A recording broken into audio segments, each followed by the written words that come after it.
오늘 새벽은 사무엘상 29장 그 1절에서 5절까지 말씀을 갖고서 이는 다윗이 아니냐 하는 블레셋 방백들의 그 고백, 그 이야기를 오늘 말씀의 제목으로 삼고 오늘 본문을 함께 나누도록 하겠습니다.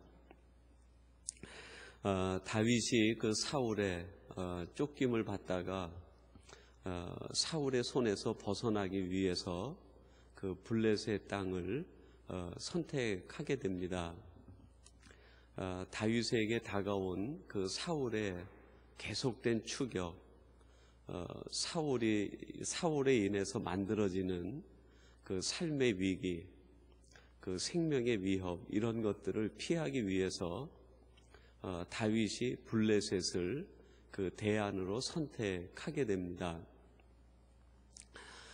여러분, 때때로 우리들이 이 세상을 살아가면서 우리의 삶이 궁지에 몰릴 때도 있고 정말 우리의 삶에 위기가 찾아오는 것처럼 그 절망적인 상황이 다가올 때도 있습니다.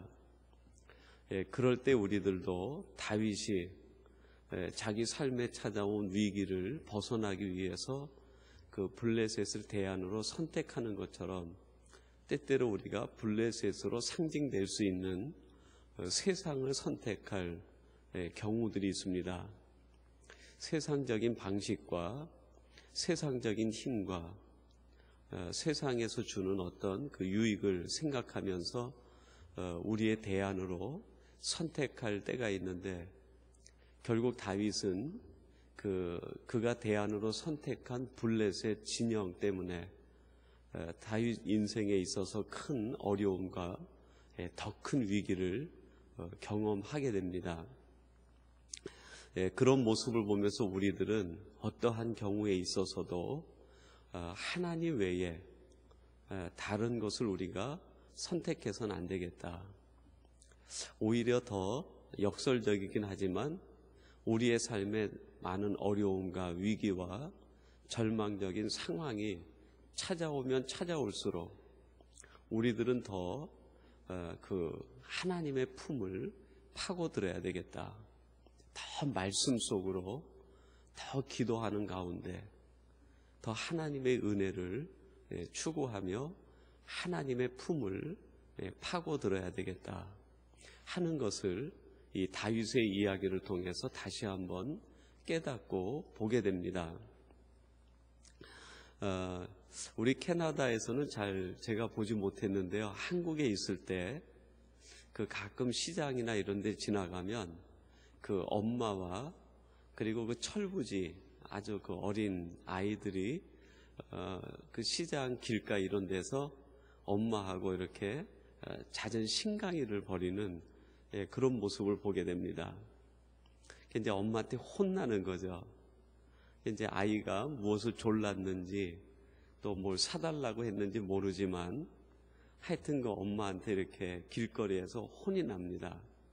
그럼 이 아이는 울면서도 다 엄마 그냥 옷자락을 붉고 늘어지는 거예요. 엄마가 야단을 치면 야단 칠수록 더 그냥 엄마 다리 붙들고 늘어지고 더 옷자락 붙들고 늘어지고, 엄마가 저만큼 가면 막 울면서 쫓아가가지고 엄마 치맛자락 잡고 놓치지 않고, 그러면 결국 엄마가 아이를 덥석 안아서 품에 안고 가는 그런 모습들을 종종 보게 됩니다. 여러분, 우리들의 삶도 그런 것이 아니겠는가? 이 아이에게 있어서 엄마는 절대 의존의 대상 아닙니까?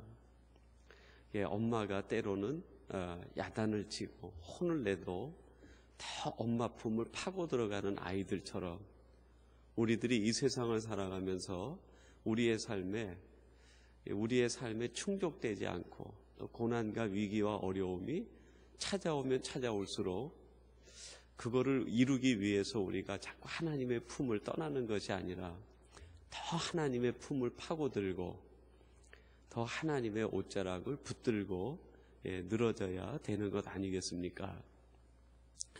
이 다윗이 순간적으로 그의 삶 속에서 너무나 위기와 사울의 그 추격이 집요하게 되다 보니까 그 유다 땅을 벗어나서 블레셋 땅으로 들어가게 됩니다. 근데 거기서 일시적인 아주 잠깐의 안식은 누리지만 오히려 그것이 더 큰 위기로 다윗의 삶에 아주 결정적인 아픔으로 이제 찾아오게 됩니다. 하나님 아닌 다른 대안은 없습니다. 하나님 아닌 다른 우리 인생의 열쇠는 없습니다. 하나님이 아닌 다른 우리 인생의 피난처는 없음을 기억하시고 오직 하나님 안에서 참된 안식과 하나님이 주시는 위로를 경험하는 우리 성도님들이 되시기를 바랍니다. 다윗이 이렇게 사울의 추격을 피해서 블레셋 땅에 들어가 가지고 오랜 시간 머물게 됩니다. 그 다윗이 그 블레셋 땅에서 한 일이 무엇인지를 우리 성경이 간간히 몇 가지 사건을 통해서 보여주는데, 그거 외에 오늘 말씀을 보면 이제 그 다윗에 대한 블레셋 사람들의 평가가 이루어집니다. 그러니까 다윗이 그 블레셋 땅을 대안으로 선택하긴 했지만 그 블레셋에서 어떤 모습으로 살았는지, 그것이 오늘 말씀 속에 기록이 되어 있습니다. 그래서 다윗이 블레셋 땅을 대안으로 선택하고 간 것에 대해서 우리는 조금 전에 부정적인 측면을 우리가 한번 생각해 보았습니다. 어떠한 일이 있어도 우리는 블레셋을 우리의 대안으로 선택해서는 안 된다. 근데 성경은 이 다윗이 블레셋이라는 땅에 살고 있으면서 다윗이 어떤 존재로 있었는지 그것에 대해서 오늘 조명을 해주고 있습니다. 블레셋 땅에 거하면서 다윗을 바라보는 블레셋 사람들의 평가가 어떠했는가? 오늘 이것은 우리들에 대한 실존에 대한 자세, 모습을 경고하고 가르쳐주고 있는 것이 아닌가. 우리가 그런 측면에서 오늘 말씀을 이해할 수 있을 것입니다. 여러분, 우리가 살고 있는 이 세상이 어떤 의미에서 또 하나의 블레셋 땅 아니겠습니까? 온 세상 사람들이 자기 힘으로 자기 행복을 추구하려고 하고 자기가 가지고 있는 권력으로 자기 왕국을 세우려고 하고 모두가 자기 좋아하는 대로 손에 무기를 들고 자기 성을 쌓으려고 하는 것, 바로 이 세상 자체가 이 블레셋 아니겠습니까?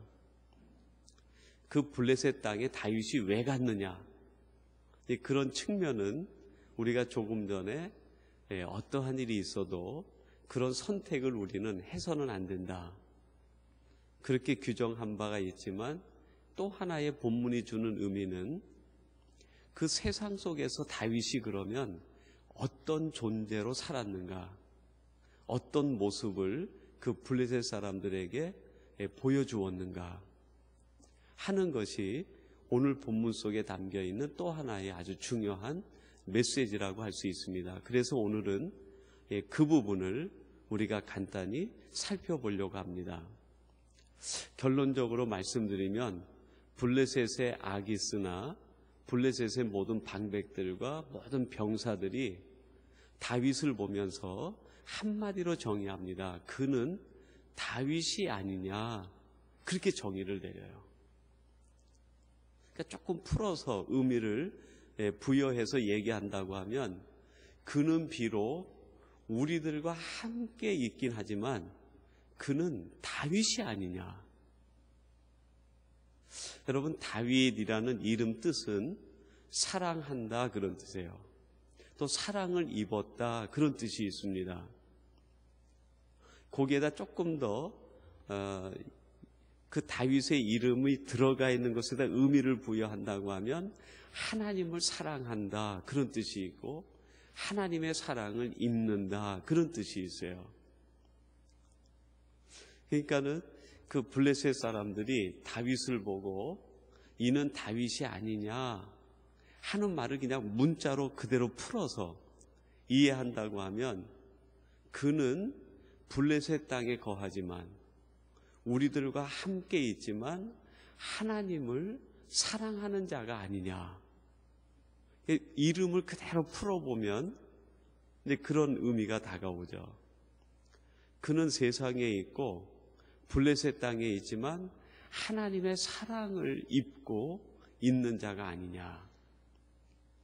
한마디로 얘기하면 그는 우리들과 함께 있지만 우리와 다르다. 그는 우리와 함께 있지만 우리와 전혀 다른 방식을 가지고 사는 사람이고 전혀 다른 은혜 가운데 있는 사람이고 전혀 다른 논리로 살아가는 사람이다.